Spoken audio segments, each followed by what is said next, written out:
Hi everyone, the Western Hockey League preseason begins tonight for the Lethbridge Hurricanes. New coach, new logo, and hopefully new and better results. For the entire season, the Canes host Calgary in Tabor at 7 bells. We will have highlights for you of this contest on our late show. Also this evening, the Tigers take on the Broncos and the Ice are up against the Americans in the Tri-Cities.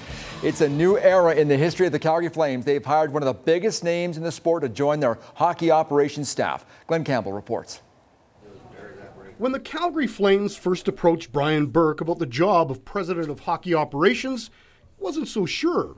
My first reaction was that I was not interested in the job. I thought I was going to get back as a GM, and I wanted to wait for that. The biggest difference for Brian Burke is he will no longer be in the limelight like he was as a GM. When considering the job, Burke did his homework. He took his time. He consulted with Nick Coletti of Major League Baseball and Bill Polian of the NFL. And after talking to them, he knew this could be a good fit. Those are two guys I respect very much, and they were both like, you're out of your mind if you don't pursue this. You're out of your mind. If you like the city and you trust the ownership group, you're out of your mind if you don't go after it. Here's how the new management team will work. GM Jay Feaster will report to Burke. Burke reports to Ken King, and King reports to ownership. In order for this to work, all involved have to have a good relationship. I go back a long way with Jay. I think he has a lot of ability, and we have a good friendship, so I think this can work. And that's what Brian and I talked about this morning. As he said, that it works if we want it to work. I welcome it. I know our hockey guys are excited. You know, John Weisbrod and Craig Conroy, the opportunity to sit down in a room and get his thoughts and have that lively debate. And, you know, that's the great part about Brian. He's not a shrinking violet. He's going to tell us what he thinks. So I think it's good. And Burke believes he'll have no trouble fitting in with Calgary. I think in a prior life I lived in Alberta.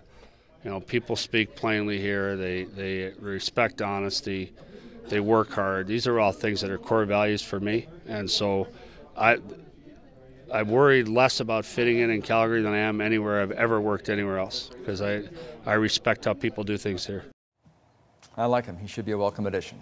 And Edmonton High School is breaking new ground with its hockey program geared towards girls. Veronica Jubenville reports. 17-year-old Haley Runnels is getting into her new routine. On the ice 4 times a week as part of the new female hockey team at St. Francis Xavier. I'm going to school, I'm a senior, and it's just a really competitive league and lots of chance for scholarships and to be seen. The Fort McMurray forward, along with 18 others from across the province, make up the first competitive academy of its kind in our city. They kind of still get that normal high school experience that some people lose when they go to private schools or more sports-oriented schools. Tryouts were held over the May long weekend and coaches saw enough interest to make 2 teams. But those who made the roster are paying a big price, $15,500 for the season.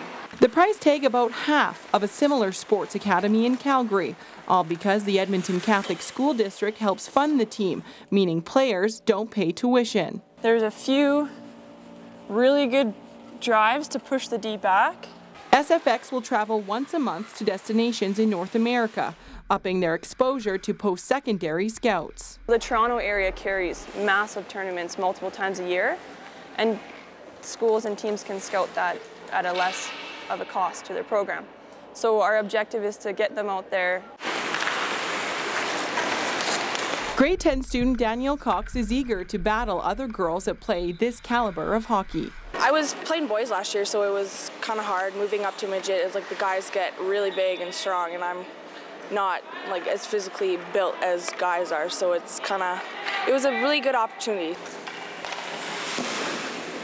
Coach Copeland admits it's taken years to get the academy up and skating, with approval in January. Her players say they're honored to be part of SFX and Alberta hockey history. It's just like all of my best friends on one team, traveling, playing hockey, like going to school together. I can't ask for anything like better. Veronica Jubenville, CTV News, Edmonton. Thanks, Veronica. Still ahead on the CTV News at 5. Can a building actually reflect so much heat it melts a car? No. Apparently the answer is yes. What? Uh-huh.